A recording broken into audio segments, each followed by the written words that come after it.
When you see an iceberg floating by, you might be surprised to learn that what you're seeing is only a small chunk of it, and the rest is looming beneath.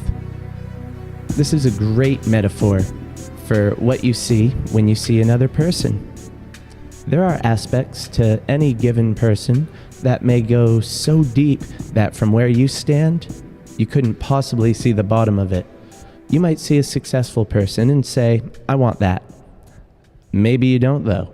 If you had to see what they went through, the struggle, the sacrifice, and the discipline, you very well might be happy where you're at, and you may not share the same mindset as these extremely dynamic people.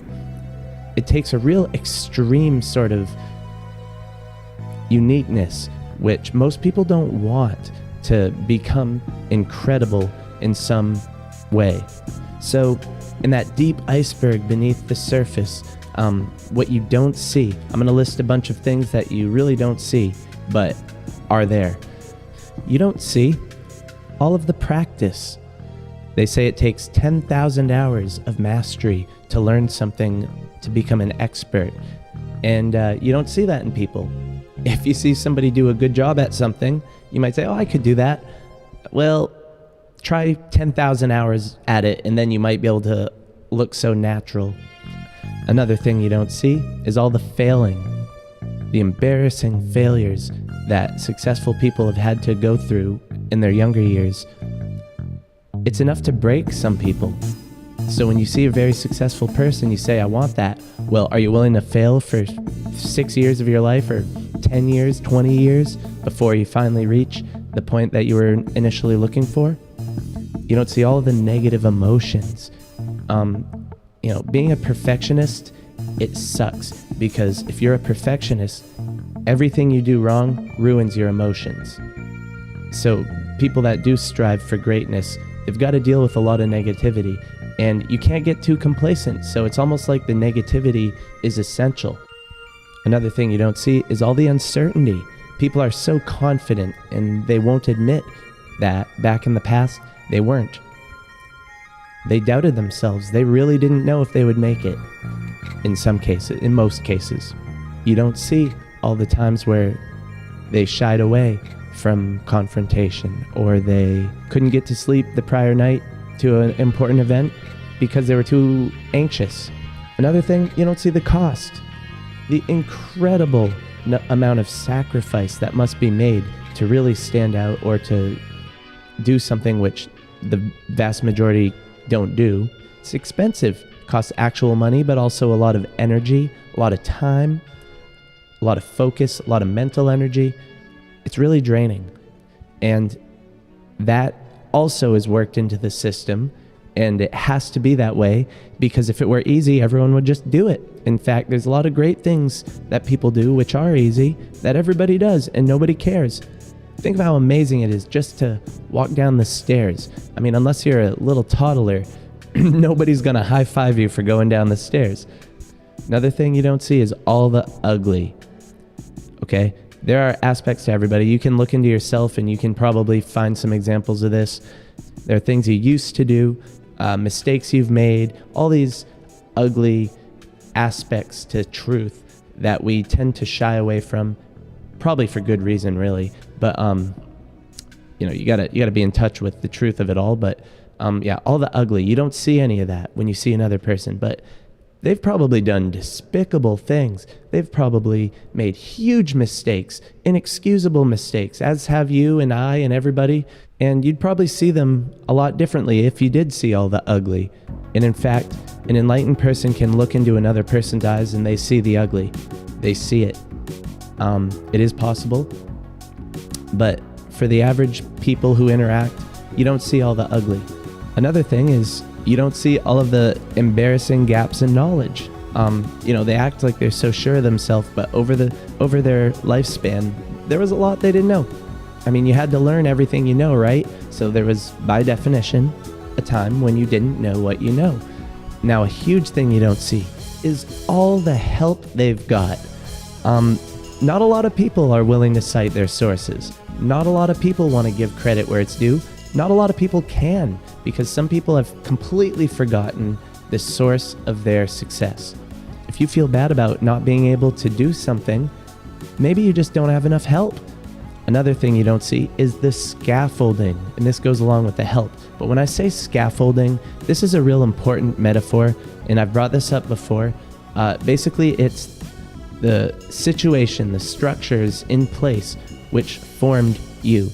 And when a building is built, there's scaffolding around it, and the scaffolding is, of course, taken down and removed after the building is built. So then you see the building like, oh, it's so nice. How did it get there? You don't know. The scaffolding's gone. Same thing with a person. All of the forces that created them, you don't see that. So I'm going to take you to the bottom of the iceberg. This is the aspect to personal development that's buried in the past of every great man and woman. There was a time in every successful life where they approached an impasse. To go beyond a plateau, it takes so much energy, so much focus, so much frustration. So yeah, all this striving, it really has to come from within.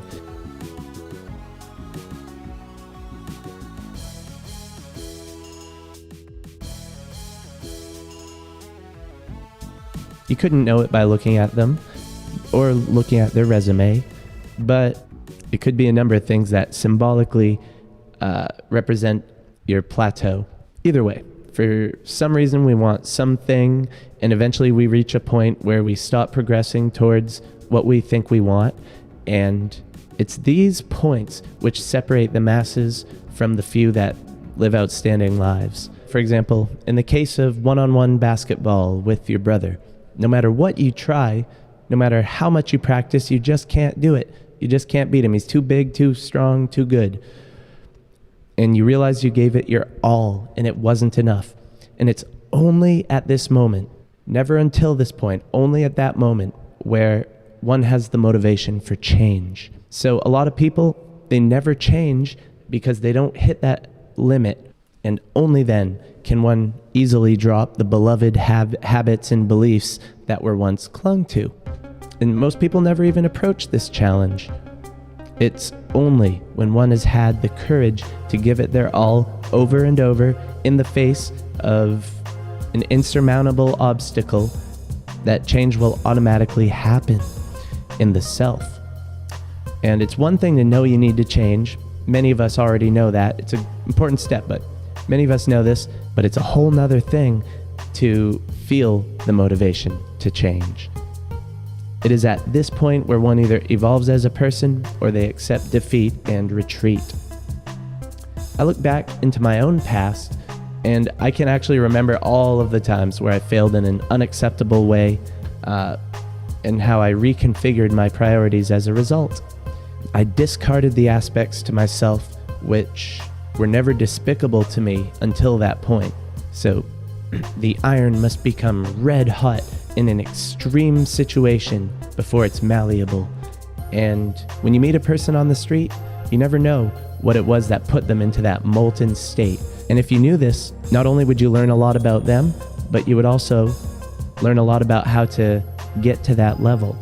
And when you find someone whom you envy and you can't understand why they are where they are and you are where you are, that's the point. You really don't understand. You can't know it just by looking at them, and you don't know it based on any of your own experiences.